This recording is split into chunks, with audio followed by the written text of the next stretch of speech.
देखो फिर जो ये क्वेश्चन है -1/2, इसका समांतर निकालोगे, क्या निकालोगे? डी कहते हैं इसको, है ना। -1/2 में से क्या कीजिए, -1/2 क्या कीजिए, घटाइए। -1/2 घटाइए, कितना होगा? -1/2 आई प्लस 1/2 कट के क्या हो जाएगा? 0। क्या आ जाएगा? 0। अगला में भी तुम देखोगे -1/2 है, अभी क्या है? -1/2 है। ये दोनों घटाओगे फिर वापस इसका रिजल्ट क्या आएगा? 0 आएगा। सेम ही चीज है ना। तो समांतर तो आ रहा है कि नहीं आ रहा है? सेम आ रहा है ना। मतलब ये तो समांतर श्रेणी में है, लेकिन अगला 3 पद क्या होगा? फिर से 0 जोड़ दो, है ना। -1/2 ही रिपीट करते चला जाएगा। ठीक है। अगला ये क्या है? 3 में से 1 घटाइए।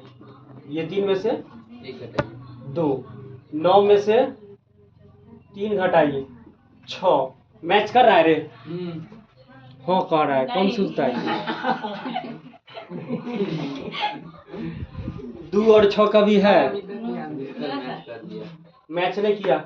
ये जो है समांतर श्रेणी में नहीं है। 2a में से 1 घटाइए, कितना बचेगा? a बचेगा। और 3a में से 2a घटाइए, a बचेगा। सेम आ रहा है कि नहीं आ रहा है? मतलब ये समांतर श्रेणी में है। अब a आगे में जोड़ते जाओ।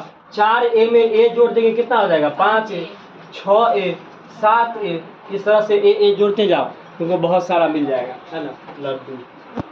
आगे इसका समांतर निकालोगे तो कितना होगा रे?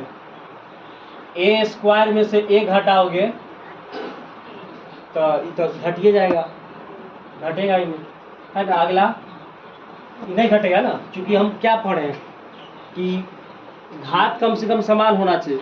घात अलग अलग है तो कैसे घटेगा? संभव है ना। उसके बाद a के पावर 3 में से a² घटाइए, ये भी घटना क्या है? संभव ही नहीं है। और ये जीवन में तो कभी बराबर हो ही नहीं सकता है, इसीलिए क्या होगा? ये भी AP में समांतर श्रेणी में नहीं है। उसके बाद अब इसको ठीक कर लीजिए। क्या कर लीजिए? √2 है ना, और √8 को क्या लिखिएगा? ए लड़का 3 गो 2 होता है ना रे √2 में, तो 2 गो 2 में से 1 2 निकल जाएगा, 2 √2 होगा। क्या होगा? 2 √2।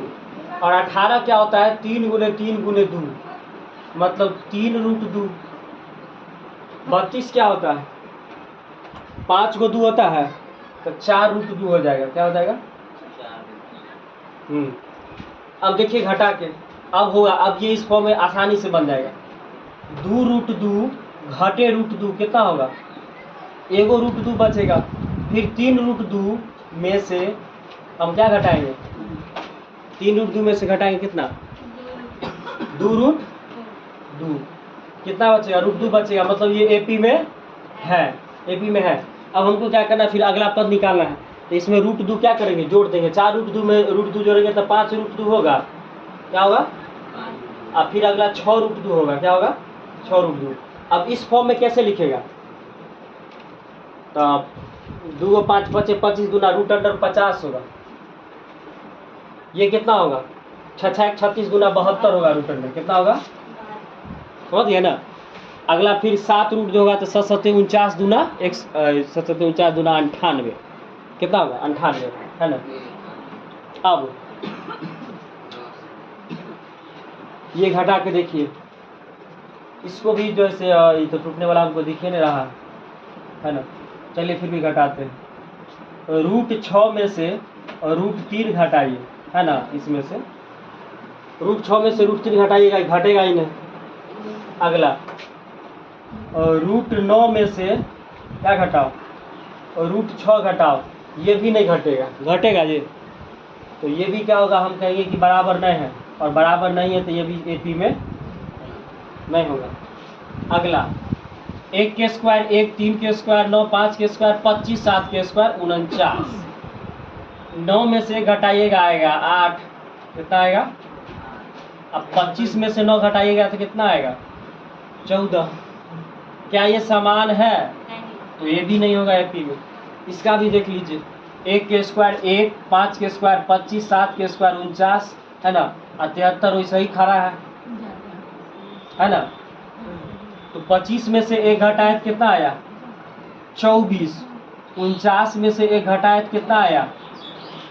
मतलब 25 घटाए तो 24। 73 में से 49 घटाए तो कितना आया?